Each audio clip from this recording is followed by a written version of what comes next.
Bravo, Muy bravo, bravo. emocionada para darles mi agradecimiento Claro que por haber sí, apoyado la publicación de esta obra a claro la que que he sí, dedicado 50 años de mi vida para poderla hacer. Y claro. vino el rey de Babilonia, Nebuchadnezzar, que era un descendiente de los mayas, porque los mayas, al ir a la India con los preamericanos en la segunda migración que hicieron de Preamérica 12.000 años antes de Cristo, eso Wow. está registrado en los Vedas. Yo he descubierto cómo se llamaba Uri, el sistema de escritura, y que era de las mujeres. Ella decía, los cuerpos de las momias de los sabios con estos mantos, ¿sabes?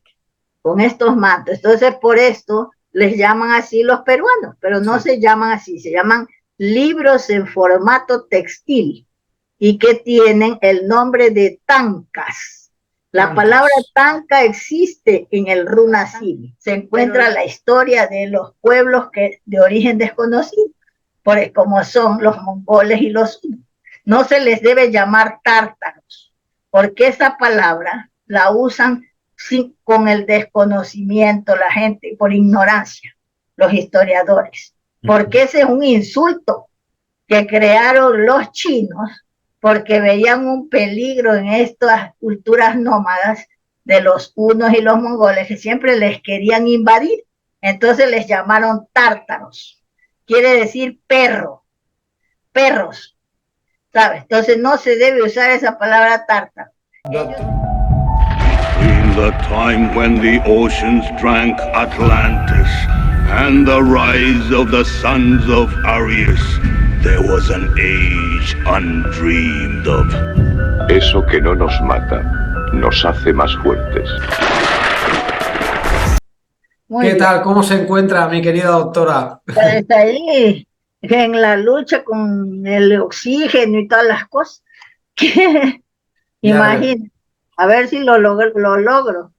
claro que Lo, sí, seguro que sí, que es usted una mujer muy fuerte. estoy en Pues, ello estoy. pues tiene mejor voz Sí, porque el sí, magnesio, el zinc, todas esas cosas me están haciendo bien. sí, Y me alegra. una planta medicinal del Amazonas que se hace un extracto ahí en el Ecuador que se llama sangre de drago. Aquí lo venden, pero es carísimo, aquí 40 euros.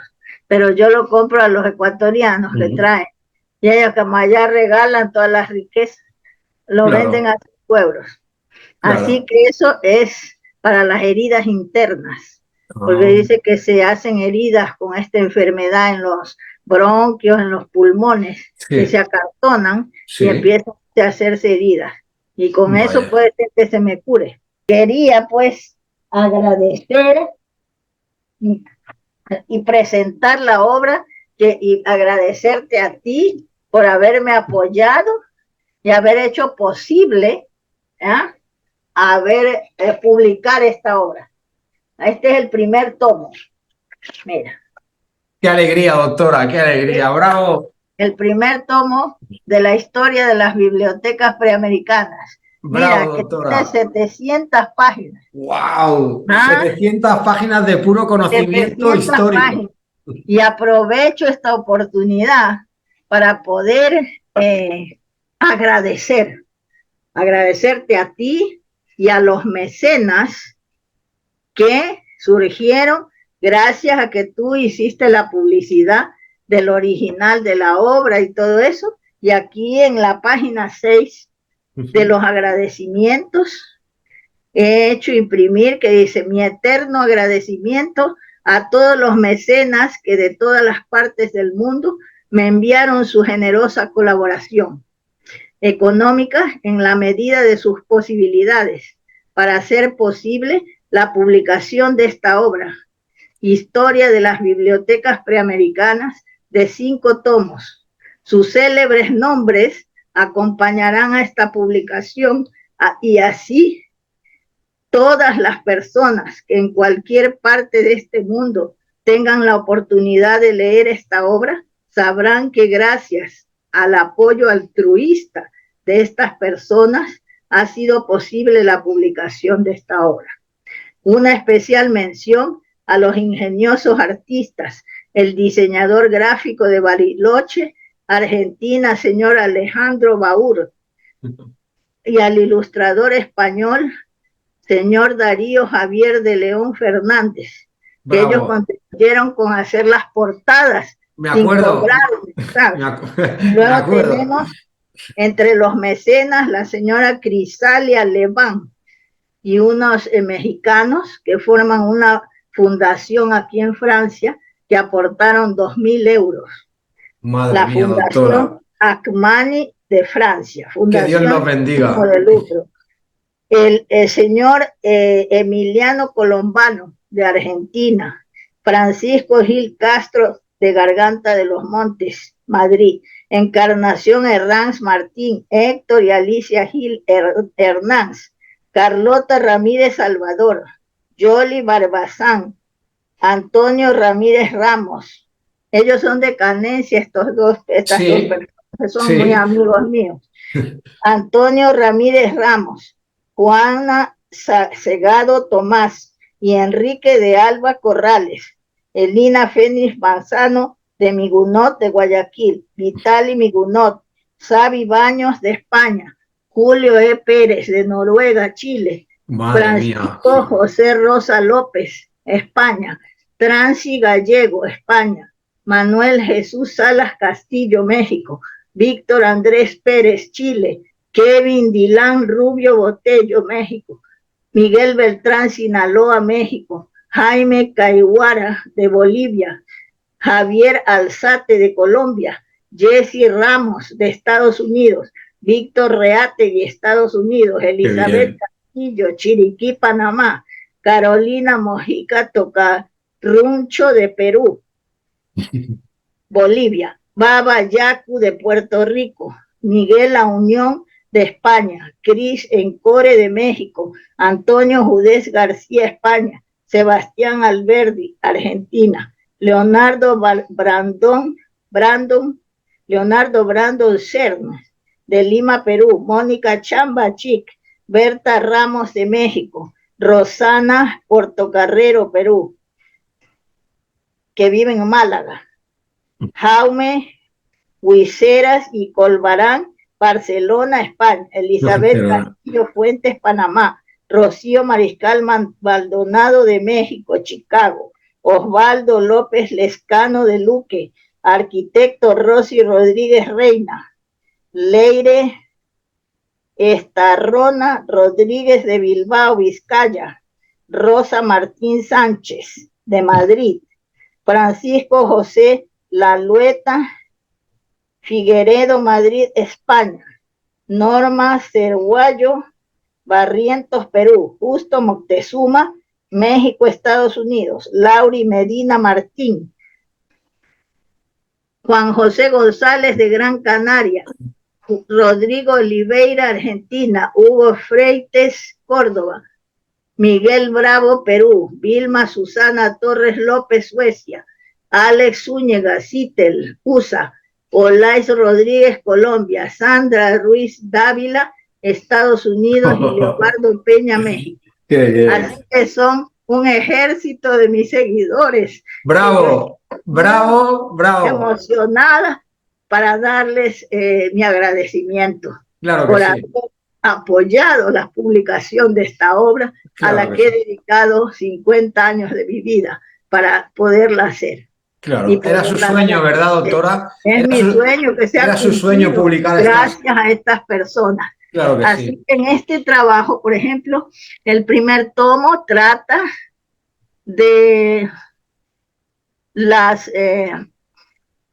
los tipos de libros y los vestigios rupestres, que comienzan la cronología, o sea, se inicia una cronología con los elementos culturales, que son los vestigios rupestres, las pinturas y los petroglifos, que después se transforman en los grandes murales, porque ahí surge el muralismo después de eso. Eso marca la primera etapa de la era antediluviana, la presencia de los vestigios rupestres. Luego viene una segunda etapa que trata de los libros líticos en piedras labradas que comienzan con las bibliotecas de Ica y también unas bibliotecas de 800 piedras que se han encontrado en Puerto Rico, de la cultura de los Tai runas. Los Tai runas. Eso sí.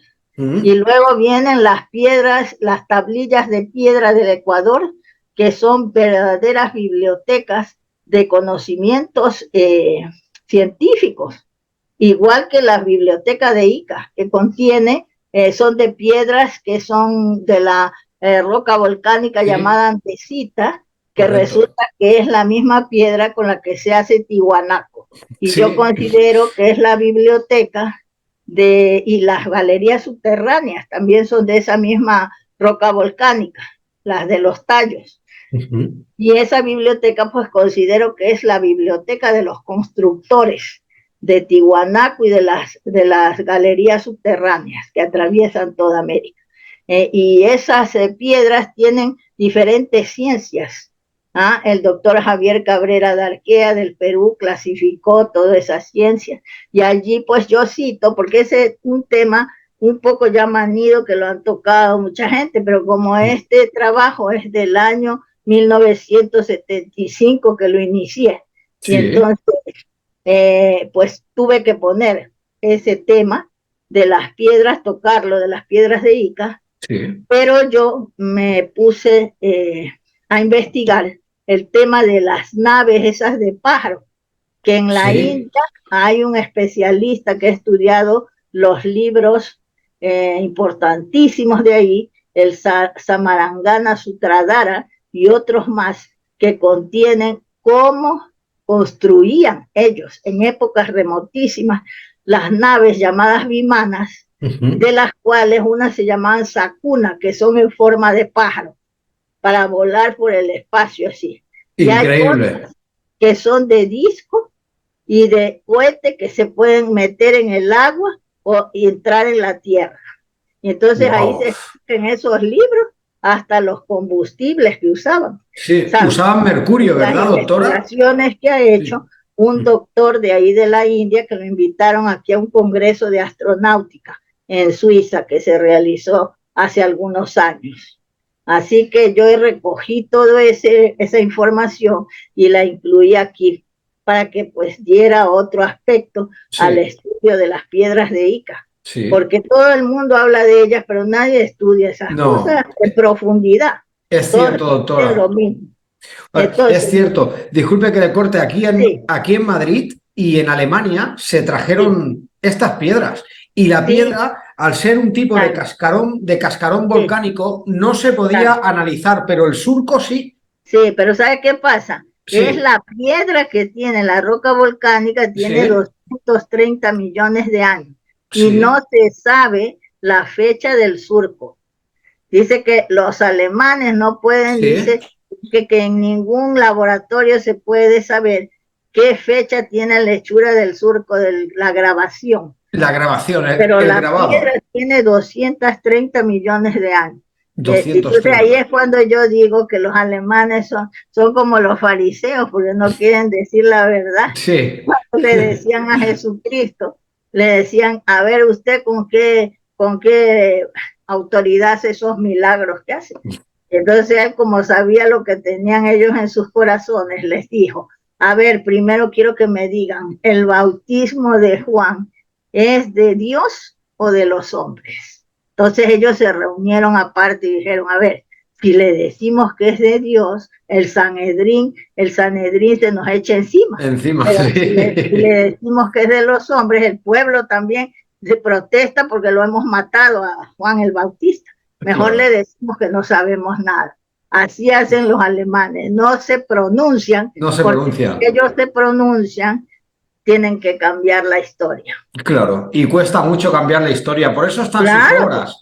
Por eso están sus obras, para usarlas de guía. Es una guía histórica lo que son sus obras. Así es. A mí me apasionan. Yo tengo muchas ganas de tener este nuevo libro. Porque tiene una pinta... porque gracias a ti es que se ha publicado, porque hicimos la entrevista con los originales, tú hiciste la publicidad y me has apoyado. Sí. Entonces, tú tienes aquí tu obra pendiente de que te la vengas a llevar, pero no has venido. Ya lo sé, Está es que reservado para ti. Ahí. No, muchísimas esa no se gracias, toca, doctora. esa es para ti. Cuando tú vengas, ahí la tienes. Iré a verla lo antes posible, se lo Claro. prometo, de verdad. Así que pues, aquí en esta obra, en el primer tomo, pues interpreto yo Ujú, todas esas tablillas de Tiwanaco ujú. y del Ecuador, Sí. y hago un estudio de los símbolos escriturarios. Ujú. Entonces, en unas de ellas, pues aplico el sistema de cómputo maya y es una lengua matemática con la que se puede traducir los mensajes, Sí. ¿sabes? Todo lo que está registrado ahí. Hay mapas estelares que demuestran que hacían viajes de navegación de altura, porque en el mar no se puede guiar más que por las estrellas, el sol y la luna. Sí. Y ahí está, y con unas flechas que indican rutas, que es para hacer viajes Sí. a través del océano. Disculpe que le corte, digamos que los historiadores convencionales no reconocen No, el contacto transmediterráneo entre pueblos claro, antes del diluvio. Y estos sí, mapas estelares prueban que sí, había un prueban que contacto y existen rutas de esos viajes. navegación. Y Sí, sí, y sí. eso confirma lo que está registrado en los libros de la India, porque Ujú. es que la mayoría de los historiadores se basa en la Biblia, en los hebreos, Sí. pero esos libros solo tienen 1700 años y además los hebreos eran un pueblo que no revela su origen porque se avergüenza. Ellos eran de la India y eran un pueblo de una casta inferior, de la casta de los albañiles, que no tenían, no sabían leer ni escribir, no tenían reyes ni sabios. David, por ejemplo, era un pastor, no existió Salomón. Entonces tenían un patriarca, pero que el nombre se llama Abraham, del patriarca. Ahora quieren hacer creer que nació en Ur, pero en Caldea, pero eso, no, eso es falso. Él era de la India, sí, y su nombre quiere decir en sánscrito no Brahman, porque no pertenecía a la casta de los sabios de la India. Eso No, los brahmanes. no eran Sí, pues, sacerdotes, ¿no? no era así. Entonces él cometió también muchos errores porque parece que violó a sus hijas para formar a los cabecillas de las 12 tribus. Entonces Wow. ellos se alejaron de la India porque querían tener otra historia hacerse. Y fueron a trabajar de peones donde iban porque no sabían leer y escribir, eran un pueblo inculto. Y cuando un pueblo es inculto tiene que ir de sirviente de otros. Y fueron al Egipto y ahí pues a Moisés dice cuando estaba pequeño, una princesa del Egipto lo adoptó. Y ahí aprendió, se crió en la corte de los faraones, aprendió la geometría sagrada y las matemáticas sagradas que después ellos emplearon para hacer el templo de Israel. Cuando estaban en eso, vino el rey de Babilonia, Nebuchadnezzar, que era un descendiente de los mayas, porque los mayas, al ir a la India con los preamericanos en la segunda migración que hicieron de Preamérica 12.000 años antes de Cristo, eso está registrado en los Vedas. Llegan ahí y entonces instruyen a los brahmanes en la cosmogonía, las ciencias, las artes, las lenguas, y establecen lazos consanguíneos con la aristocracia védica, porque se casan las hijas de los reyes mayas con personajes importantísimos de la India, de la historia de la India, por ejemplo, con Arjuna, primo y discípulo de Krishna, se casa Ulupla, hija de Kaurabya. Y luego la hija del príncipe Asura Maya se casa antes de eso con el Raksasa Ravana. Se la lleva a Asura Maya y la entrega para que se case con él. O sea, establecen lazos consanguíneos. Y hasta ahora hay minorías nacionales que son pueblos de América y en la India. Los Koyas, ¿cómo es? Los Huati, que fueron los que inventaron la escritura cuneiforme y pertenecen a la raza huara de Tiwanaco. De los huaras. En la India. Sí. Y hay muchos pueblos. En sus libros creo que incluso llevaron lo que son las formas de las manos en la forma de meditación. Lo llevaron sí, también. Los mudras y el yoga también lo lleva sí. Patanjali, que es un maya del sexto linaje. porque el yoga surge en los Andes con la ciencia de la neurología en la era antediluviana, Sí. ¿sabes? Porque es ahí cuando se transforman el cráneo a Los Ángeles, sí, porque saben que el cráneo crece y el cerebro se desarrolla más actividad psíquica. Sí. Y hacían en esa época ya operaciones quirúrgicas de alta cirugía craneana para curar enfermedades mentales, heridas de guerra, etcétera. Hacen la misma operación, que hacen ahora los médicos modernos. Sí, es cierto. Lo que pasa es que ahora utilizan una fresa para hacer el agujero. Sí, en el ahora hueso. Hacen el agujero, sí. Y entonces quitan el cráneo y lo guardan, lo ponen en una nevera, pues, para tenerlo congelado. Y cuando ya terminan de curarle por dentro a la persona, si tiene un derrame, lo que sea, ¿no? Alguna enfermedad en el cerebro, luego se lo vuelven a poner. Pero allí en América, en los Andes, le ponían una placa, ¿no? Una placa una placa de bronce, de oro o de plata cuando era de la clase dirigente. Sí. Y si era de pueblo, le ponían un trozo de estas calabazas que ya las secaban y las hacían como obras de arte, que hacen como vasijas y hacen todas las calabazas, que las endurecen y las pintan y las tallan. Pues ya cuando estaban así, pues le ponían ese trozo ahí, dice que se cicatrizaba perfectamente. Escalpelos, empleaban un material quirúrgico, por ejemplo, gasas, algodón hidrófilo, suturas y un arsenal de plantas medicinales, y la coca como anestésico. Empleaban para las operaciones de alta cirugía craneana. Y esto, aquí, doctora, una pequeña pregunta. Sí. ¿Esto lo encontramos también en las piedras de Ica, que salen operaciones? Sí, ahí, pero ahí todavía se hace con las válvulas. Hasta trasplantes. Sí, trasplantes, sí. Hasta trasplantes, y además se ve que tienen unas camillas y tienen todo con higiene. Sí. En cambio, tú aquí ves, hay una pintura que se ha hecho de la Edad Media, que el barbero era el que hacía las amputaciones cuando tenías gangrena en un miembro. Te ataba o la silla de la barbería y sin ninguna higiene. Y con un serrucho te cortaba la pierna.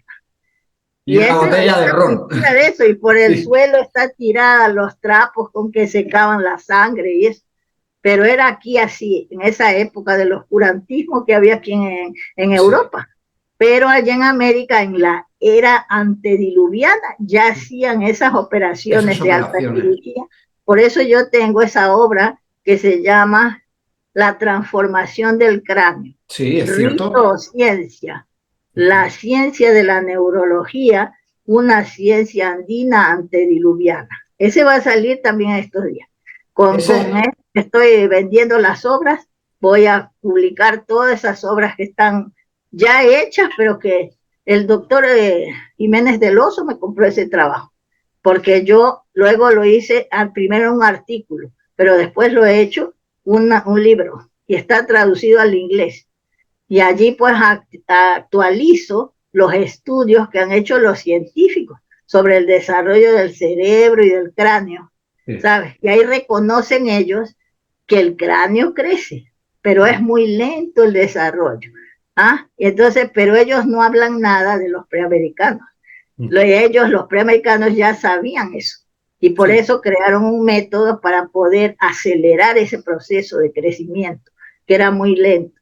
Por eso tenían en ese tiempo las mujeres que se hacían esa transformación del cráneo, que eran las que gobernaban en la era antediluviana, aparte de que era su distintivo real.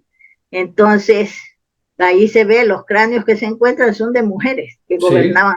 Por eso sus obras eran para una eternidad, que han quedado, que están levantadas todavía y desafiando al tiempo y a la tecnología actual.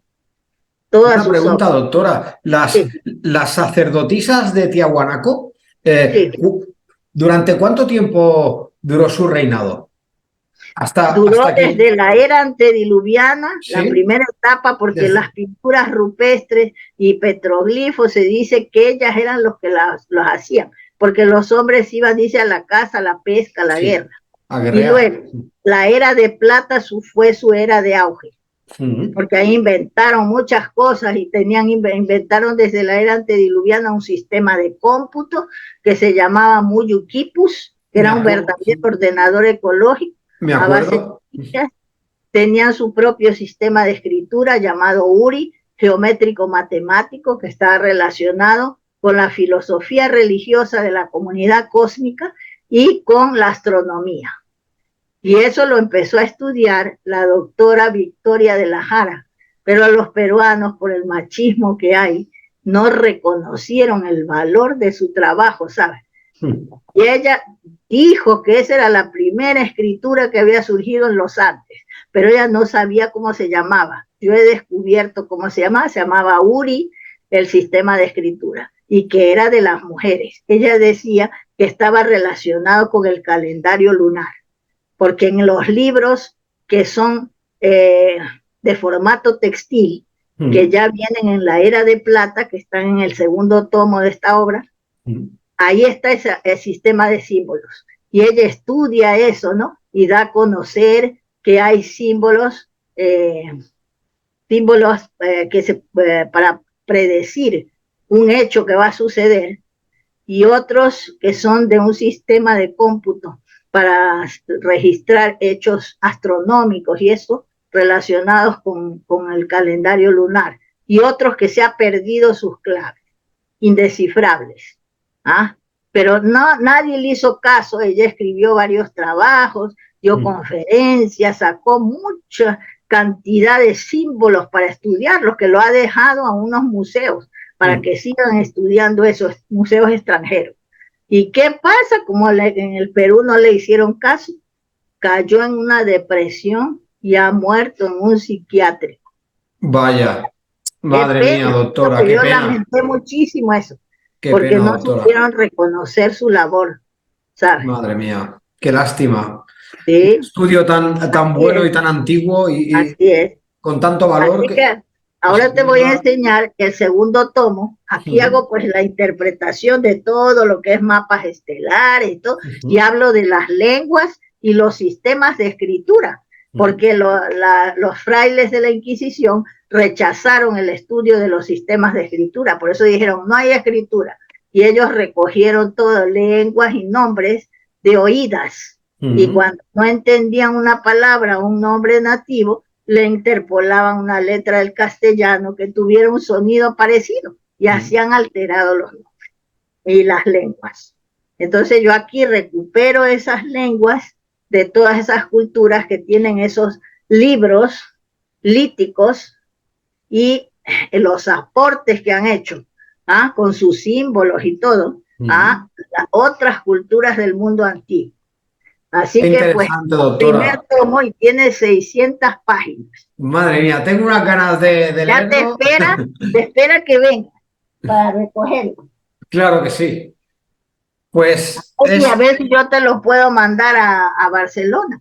Y así pues, como no tiene... ¡Qué carátula más bonita! ¡Qué carátula más bonita, doctora! El segundo tomo, esos son los símbolos que son con una policromía bellísima de los que le llaman los peruanos, los historiadores peruanos, los mantos de Paracas, Nazca y la cultura mochica, pero no se llaman los mantos de Paracas. Chan Chan. Sí. Entonces, sí, los nativos han cubierto los cuerpos de las momias de los sabios con estos mantos, ¿sabes?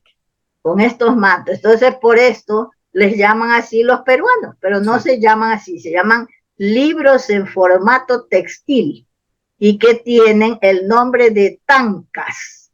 La palabra tanca existe en el runasimi, pero los que han hecho el diccionario de la lengua runasimi del Perú parece que no tienen pues, un conocimiento universal del arte mundial, porque ellos no saben que la cultura de los campas, que ahora viven en el Gran Pajonal, en la tremenda miseria, ellos fueron en la primera migración de los preamericanos al Asia, al Tíbet, y fueron llevando estos libros en formato textil que se llaman tancas.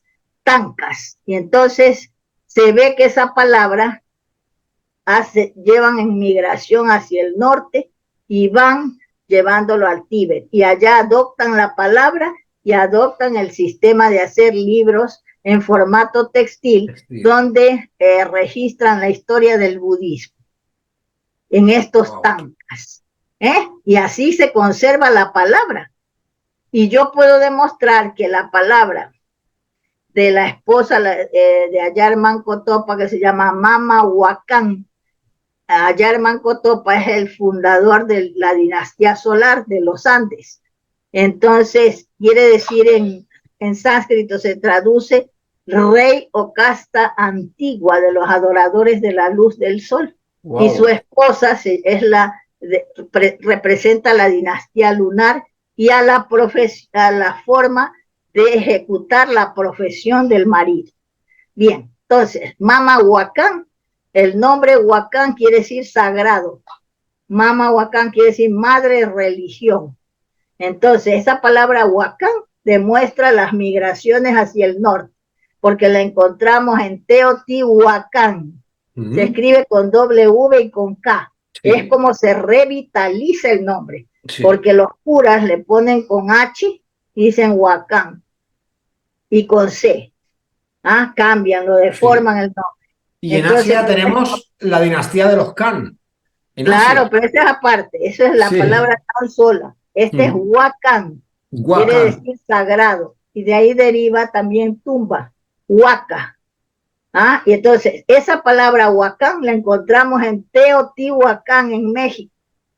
Quiere decir que han viajado y han llevado ese nombre ahí. Y luego en Estados Unidos, Huacán Tanca, y ahí está la palabra tanca, que es el nombre de los libros en formato textil. Y es, se considera en Estados Unidos el nombre de la divinidad de los norteamericanos, de las culturas de Norteamérica. Huacán Tanca. Y de allí pasa Tanca a el Tíbet, donde se llaman tankas los libros, que son también obras de arte bellísimas, los libros del budismo, donde está la historia del budismo registrada, que son asimismo en formato textil, y que son con hilos de oro, piedras preciosas y todo, se consideran obras de arte ahora, arte universal. Madre mía, doctora. Que ha sido llevado allí ese sistema de libros en formato textil desde el Perú, y en el Perú, pues superan con sus técnicas textiles y la policromía de los símbolos, superan a los tankas tibetanos. Y la cultura de los campas, que son del Perú, son los que llevan ese tipo de libro al Tíbet. Se puede demostrar así, porque la palabra tanka viaja, y la encontramos así en varios sitios.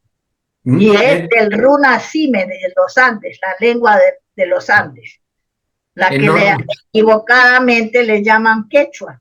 Entonces aquí vemos, pues, yo presento el estudio de esta señora, la peruana, que descubre eso, que hay símbolos proféticos, símbolos de una cosmocronología, es de una escritura geométrica matemática, la escritura que aparece en esos tankas, que está relacionada con la astronomía, con el calendario lunar creado por las mujeres andinas. Luego aquí también hablo de los libros de las quelcas, que eran libros de hojas de plátano preparadas, que tenían en el Ecuador y en el Perú, porque el plátano es de allí, de esa zona del Ecuador. Y entonces ellos hacían de las hojas que Humboldt vio, fue un testigo, que habían esos libros que eran cosidos en el lomo, con las hojas de plátano, hacían como hojas de libros y los cosían en el lomo. Y entonces lo vio al último rey de Licán. Ahí viene lo que tú dices, de Can. Los Can, que son una etnia maya, y que después viajan y llevan ese título hasta Mongolia. Los mongoles y los hunos son del reino de los Kitus, son los Kasha. En los libros en los Vedas, en el Srimad Bhagavatam, se encuentra la historia de los pueblos de origen desconocido, como son los mongoles y los hunos.